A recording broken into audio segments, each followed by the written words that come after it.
नमस्कार दोस्तों, मैं स्मित मिश्रा स्वागत करता हूं एक बार फिर से आप सभी का एमजेटी एजुकेशन में। साथियों, बांग्लादेश में खेला होना फिर से शुरू हो चुका है। बांग्लादेश में सत्ता के आते ही, क्योंकि अभी 1.5 सालों से अंतरिम सरकार चल रही थी, चुनाव हुए और तारिक रहमान अब प्रधानमंत्री बन गए हैं। कल उनका शपथ ग्रहण भी हो जाएगा। लेकिन शपथ ग्रहण होने से पहले पहले ही न्यूज आनी शुरू हो गई कि अब ये मोहम्मद यूनुस को ठिकाने लगाने पर लग चुके हैं। मोहम्मद यूनुस के पीछे क्या क्या आरोप लग रहे हैं, आज की वीडियो में पूरा डिटेल से हम लोग बात करेंगे इसी पर।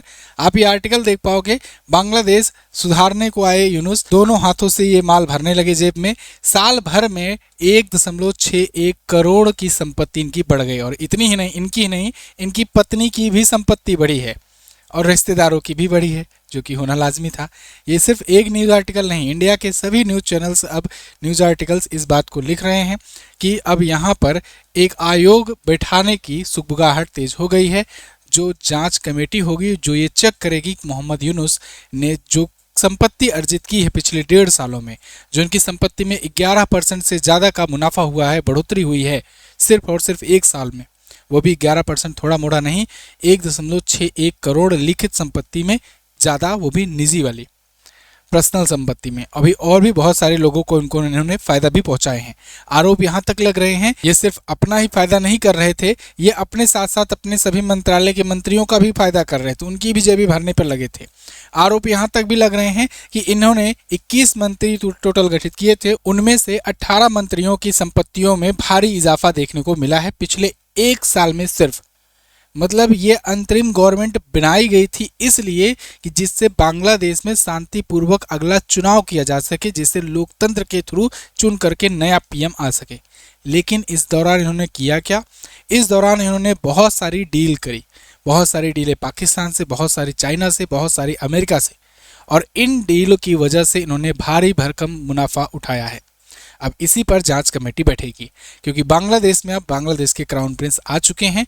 तारिक रहमान यहाँ के नए प्रधानमंत्री बन गए हैं। तो देखो, कायदे से अगर देखा जाए तो मोहम्मद यूनुस चाहते ही नहीं थे कि यहाँ कोई प्रधानमंत्री बने। ये चाहते थे कि यही खुद बन जाए, थोड़ा सा और डिले हो जाए चुनाव प्रक्रिया। तो जब इन पर इंटरनेशनल प्रेशर पड़ना शुरू हुआ, तब इन्होंने चुनाव करवाना शुरू किया। क्योंकि आपने देखा होगा, बीच में उस्मान हादी की भी हत्या हो गई थी, उस पर भी उस्मान हादी के भाइयों ने हत्या का आरोप इन्हीं पर लगाया था, मोहम्मद यूनुस पर ही। खैर, यहाँ पर बांग्लादेश चुनाव का गणित समझिए। अभी चुनाव जो हुए संपन्न 299 सीटों पर, उसमें 212 सीटें जीत करके बीएनपी पार्टी जो है ये बहुमत बना करके आई हुई है। और इतनी प्रचंड जीत हुई कि अब मोहम्मद यूनुस जो हैं जैसे लोग, ये घबराने लगे, क्योंकि सत्ता में आते ही इन्होंने अपना भारत के प्रति भी रुख साफ कर दिया, जो कि मैं अभी आगे डिस्कस करूंगा।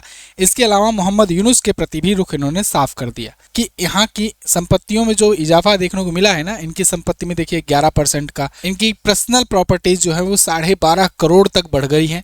और इसके बाद इनकी वाइफ की भी प्रॉपर्टी में भी भारी इजाफा देखने को मिला है। इसके अलावा भ्रष्टाचार के बहुत सारे मामले जो इन पर लगे थे पहले, उन सब पर जैसे ही ये आए अंतरिम सरकार में बन करके, तुरंत ही सारे मुकदमे, सारे केसेस वापस लिए जाने लगे। तो वो भी अब सवालों के घेरे में है कि उन सब पर अभी जो सुनवाई चलनी थी, वो सब जो टाल दिया गया, केस वापस ले लिए गए, उन सब पर भी हो सकता है फाइलें दोबारा खुल जाए। और ये बांग्लादेश का इतिहास रहा है कि कोई भी एक पार्टी आती है तो दूसरे पार्टी को बिल्कुल उस पर ना जाने कौन कौन सा केस लगा देगी, हर प्रकार का केस लगा देगी। और जैसे ही वो वाली पार्टी लौट कर आएगी, वैसे ही वो अपने आप को पाक साफ कर लेगी और फिर वो अपोजिट वाली पार्टी के खिलाफ सारे मामले लगाना शुरू कर देगी, चाहे वो भ्रष्टाचार के हों, चाहे वो जेनोसाइड के हों, ऐसे तमाम प्रकार के मामले दर्ज करना शुरू कर देती है। अब तक ये बात होती थी बीएनपी और आवामी लीग के बीच में, यानी शेख हसीना और खालिदा जिया के बीच में। अब यही सेम चीजें होने लगी हैं मोहम्मद यूनुस के और बीएनपी के बीच में। न्यूज ये आ रही है कि बीएनपी जांच कमेटी बैठा सकती है। इनके एक और मंत्री आवास मंत्री थे आदिलुर रहमान, और इनकी प्रॉपर्टी में 1.23 करोड़ टका की वृद्धि देखने को मिली है। तो ऐसे में अब 18 मंत्री जो हैं, जो कमाए हुए हैं खूब, इनकी संपत्तियां जांच होगी। एक और मंत्री हैं, आईटी मंत्री जो इनके थे, जब इनको पता चला कि अब हम चुनाव हार रहे हैं, बीएनपी आ गई है, तो ये तुरंत ही फिर से विदेश निकल लिए, जहां से आए थे। ये नीदरलैंड्स में रहते हैं अपने परिवार के साथ। ये जब आवामी लीग की सत्ता गिरी थी, तब ये आए थे बांग्लादेश में, और ये बांग्लादेश में काम कर रहे थे। अंतरिम सरकार में आईटी मंत्री बन गए थे। सोचो, रहते नीदरलैंड में है, बांग्लादेश मूल के हैं, रहते नीदरलैंड में, लेकिन जब मोहम्मद यूनुस सत्ता में आए तो इनकी पकड़ इतनी थी कि ये यहाँ पर आकर मंत्री बन गए डायरेक्ट। और मंत्री बन करके इन्होंने खूब टेंडर भी बढ़िया से बांटे, खूब विदेश कंपनियों को पक्ष भी लिए, कई विदेशी कंपनियों से डील भी करवाए, आईटी सेक्टर में बड़ी बड़ी डील करवाई इन्होंने। और उसके बाद जैसे ही सत्ता गिरी, जैसे ही बीएनपी की सरकार आई, वैसे ही तुरंत ये निकल लिए फिर से नीदरलैंड। अब इनको भी दोबारा से वापस लाया जाएगा बांग्लादेश, और इन पर भी केसेस चलेंगे क्योंकि ये आईटी मंत्री रहे हैं। और जो ये बीच बीच में इतनी बड़ी बड़ी डील हो गई ना, इसको लेकर के भी जांच होगी, क्योंकि इनको सिर्फ और सिर्फ एक जिम्मेदारी दी गई थी मोहम्मद यूनुस को कि आपको सक्सेसफुली चुनाव आयोजित कराना है, वो भी 6 महीनों के भीतर भीतर। वो 6 महीना ये 3 गुना बढ़ाए, यानी 1.5 साल तक खींच कर ले गए। और उसके बाद 1.5 साल बाद चुनाव हुआ, वो भी इंटरनेशनल प्रेशर इतना बढ़ गया था, तो उस पर भी इनकी प्लानिंग थी। 1-2 महीने पहले ही एक बड़े नेता की हत्या करवा दिए, और उसके बाद बांग्लादेश फिर से जल उठा। वो साजिश थी कि फिर से डिले हो जाए, लेकिन जब इंटरनेशनल प्रेशर पड़ने लगा तो फिर इनको चुनाव कराना पड़ा। खैर, शपथ ग्रहण समारोह है कल तारिक रहमान का। तारिक रहमान नए प्रधानमंत्री बनेंगे। अब ऐसा भी मत समझिए कि तारिक रहमान प्रो इंडिया हैं या बहुत अच्छा इंडिया से रिलेशन होगा इनसे, नहीं, ऐसा नहीं है। बीएनपी का इतिहास रहा है कि वो इंडिया से तो उतना अच्छा संबंध उसका नहीं रहा है, लेकिन हाँ, चूंकि वो खालिदा जिया का टाइम पीरियड था, ये उनके बेटे हैं तारिक रहमान, तो इन्होंने कई प्रकार के आश्वासन तो दिए हैं, लेकिन अब रहता पार्टी का मोटो और वो सब तो वही रहता है, क्योंकि वोट बैंक को भी देखना होता है। तो इन्होंने ये कहा है कि हम भारत से बातचीत तो करेंगे, लेकिन अपने हितों पर बात करेंगे। मतलब यहाँ बांग्लादेश फर्स्ट नीति अपनाएंगे कि बांग्लादेश के हित में जो होगा उसके संदर्भ में हम बात करेंगे भारत से। खैर, समारोह में भारत की तरफ से प्रधानमंत्री को इन्विटेशन आया था, लेकिन प्रधानमंत्री नहीं जा रहे हैं, अपने लोकसभा के स्पीकर ओम बिरला जा रहे हैं और विदेश सचिव विक्रम मिश्री जा रहे हैं भारत का प्रतिनिधित्व करने इनके शपथ ग्रहण के समारोह में। अभी हाल ही में इनकी बैठक हुई है जमाते इस्लामी के जो लीडर हैं शफीकुर रहमान, उनसे। मैंने आपको याद हो तो पिछली वीडियो में जब मैंने आपको बताया था कि तारिक रहमान प्रधानमंत्री बन गए हैं, उसी टाइम पर लास्ट में एक बीरबल की लाइन वाली आपको किस्सा सुनाया था। वो बीरबल की लाइन वाले किस्से में मैंने आपको बताया था ना कि चूंकि बीएनपी पर ठप्पा ये लगा है कि ये एंटी इंडिया है और प्रो पाकिस्तान है, तो इन्होंने क्या किया था, एक नई पार्टी जो शफीकुर रहमान की है, जमाते इस्लामी नाम के, इसको इस प्रकार से इस चुनाव में संदर्भित किया गया कि ये बहुत ही ज़्यादा कट्टर इस्लामी पार्टी है और बहुत ही ज़्यादा प्रो पाकिस्तानी पार्टी है। इसको इसलिए किया गया जिससे ये वाली तस्वीर थोड़ी सी इनकी धुंधली हो जाए, मतलब ये वाली छवि इनकी कम हो जाए और ये ज़्यादा सीटें जीत पाएँ। इसका नतीजा तुरंत ही देखने को मिला। जैसे ही ये बनते हैं प्रधानमंत्री, देखिए 1-2 दिनों के बाद ही शफीकुर रहमान की पार्टी के जो लीडर हैं, वरिष्ठ लीडर हैं, वो आकर इनसे मुलाकात करते हैं और ये कहते हैं कि हम समर्थन दे रहे हैं कि आप आराम से सरकार चलाओ, कोई दिक्कत नहीं है। जबकि ये बंदा जो है ये कट्टर इस्लामी पार्टी और कट्टर चीज़ों को लाने के लिए बात करता था पूरे चुनाव कैंपेन में, और उसके बाद फिर प्रो पाकिस्तान होने का भी दावा करता था। मतलब इसलिए कि जिससे एक प्रकार से लोगों को ये लगे, जो बाकी के हिंदू वोटर्स हैं या फिर बाकी के जो ऐसे वोटर हैं जो आवामी लीग के सपोर्टर हैं, उनको ये अच्छा लगने लगा, क्योंकि आवामी लीग पर उन्होंने बैन लगा रखा है शेख हसीना वाली पार्टी पर, तो उन्होंने भी इनको वोट दिया और इस वजह से 212 प्लस सीटें इनकी आई। खैर, जब वहाँ के बीएनपी के लीडर से पूछा गया, एक हिंदू नेता हैं, उनसे पूछा गया इंटरव्यू में कि बताओ भारत से रिलेशन कैसे देखते हो तुम्हारी पार्टी का क्या एजेंडा रहेगा भारत से रिलेशन को लेकर के। तो इन्होंने कहा है कि हम भारत के साथ बराबरी के संबंध चाहते हैं, यही हमारी और आवामी लीग की सोच में फ़र्क है। मतलब आवामी लीग जो है ये भारत का पिछलग्गू बनकर रहती थी, लेकिन बीएनपी ऐसा नहीं करेगी। बीएनपी पिछलग्गू होकर नहीं करेगी, बराबरी की बात करेगी। दोनों देशों के बीच सांस्कृतिक संबंध हैं भारत और बांग्लादेश के, बरसों से हम सह-अस्तित्व के पक्षधर भी रहे हैं। भारत को भी बांग्लादेश के साथ संबंधों के लिए पहल करनी चाहिए। इसकी शुरुआत शेख हसीना की वापसी को लेकर हो सकती है, यानी भारत शेख हसीना को वापस कर दे, यहीं से संबंध सुधरने शुरू हो सकते हैं।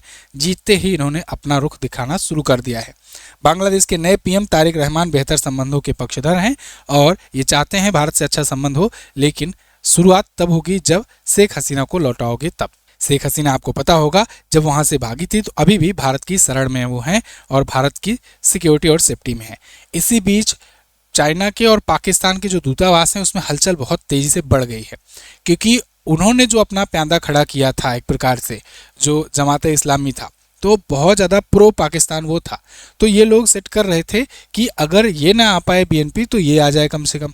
लेकिन जब जमाते इस्लामी नहीं आई है तो अब ये लगे हुए हैं बीएनपी से अपना रिलेशन सुधारने को लेकर के, कि बीएनपी से थोड़ा सा कांटेक्ट और बढ़ाया जाए। हालांकि बीएनपी से ऐसा नहीं है कि बीएनपी से इनकी कोई दुश्मनी, बीएनपी भी पूर्व पाकिस्तानी है, लेकिन अब अफरा तफरी यहाँ पर बहुत तेजी से बढ़ गई है। यहाँ पर देखा जा रहा है कि लगभग 6 वरिष्ठ आर्मी ऑफिसर जो पाकिस्तान के हैं वो यहाँ पिछले 15-20 दिनों से दूतावास में डेरा लगा करके बैठे हुए हैं। सोचो, आर्मी ऑफिसर्स दूतावास में क्या कर रहे हैं। ये एक डिप्लोमेटिक मामला होता है, इसमें आर्मी वगैरह की जरूरत नहीं होती है, डिप्लोमेसी की जरूरत होती है दूतावास वगैरह में। लेकिन यहाँ 6 आर्मी ऑफिसर आकर के पाकिस्तान के बैठे हैं, वो भी 15-20 दिनों से, जब चुनाव चल रहा था और जब वोटिंग हुई और जब काउंटिंग हुई उसके बाद भी, रिजल्ट आए उसके बाद भी। वहीं पर चाइना भी ऐसे ही सेम कर रहा है, उसके भी दूतावास में काफ़ी हलचल बढ़ गई है, बैठकों का दौर बढ़ गया है। अब देखना होगा कि बांग्लादेश में आगे होता क्या है। खैर, कल तारिक रहमान प्रधानमंत्री पद की शपथ लेंगे। शेख हसीना को लेकर के मुकदमा चलाने की मांग की गई है बीएनपी के द्वारा कि शेख हसीना को वापस लाया जाए और फिर से मुकदमा चलाया जाए। हालांकि ये इतना आसानी से हो जाए जब तक बिना किसी लिखित दस्तावेज के या फिर कोई ऐसा बड़ा लीडर ना अनाउंस करे खुले मंचों से कि हाँ शेख हसीना को लाएंगे तो उसके बाद फिर से मुकदमा चलाएंगे, तब तक शेख हसीना को वापस भेजना सही नहीं होगा, क्योंकि ये वही बांग्लादेश है जिसने फांसी की सज़ा ऑलरेडी इनको सुना रखी है, और ये वही बांग्लादेश है जिसने इनके पिता और इनके परिवार वालों की भी निर्मम हत्याएं की हैं। ये वही बीएनपी पार्टी है। खैर, आगे जो भी कोई अपडेट आती है मैं आपको बताऊंगा। जाने से पहले एक ज़रूरी बात, देखिए ब्रह्मास्त्र करंट अफेयर को लेकर के मैंने कल महाशिवरात्रि ऑफर दिया था, तो इस ऑफर के तहत ये ई बुक पहली बार 49 में किया गया, और ये भी सिर्फ और सिर्फ आज रात 12 बजे तक है। तो जिनको जिनको ब्रह्मास्त्र ई बुक लेना है, जो भी नहीं ले पाए थे 99 रुपये होने की वजह से, आज और आखिरी कुछ घंटे बचे हैं, इसका आप फ़ायदा उठाइए। मात्र 49 में ये ई बुक लीजिए महादेव कूपन कोड यूज़ करके। महाशिवरात्रि का ऑफर था, आज एंड हो जाएगा। MJT ऐप पर जाना, बेस्ट ई बुक सेक्शन में जाना, वहाँ पर मिल जाएगा। जो लोग यहाँ से नहीं ढूंढ पा रहे हैं उनके लिए व्हाट्सएप नंबर भी है, इस पर व्हाट्सएप कीजिए और पूछिए कैसे हम इस ई बुक को ले सकते हैं। तो इस नंबर पर व्हाट्सएप कर सकते हैं आप। थैंक यू सो मच, मिलेंगे अगली क्लास में, तब तक के लिए नमस्कार, जय हिंद, वंदे मातरम।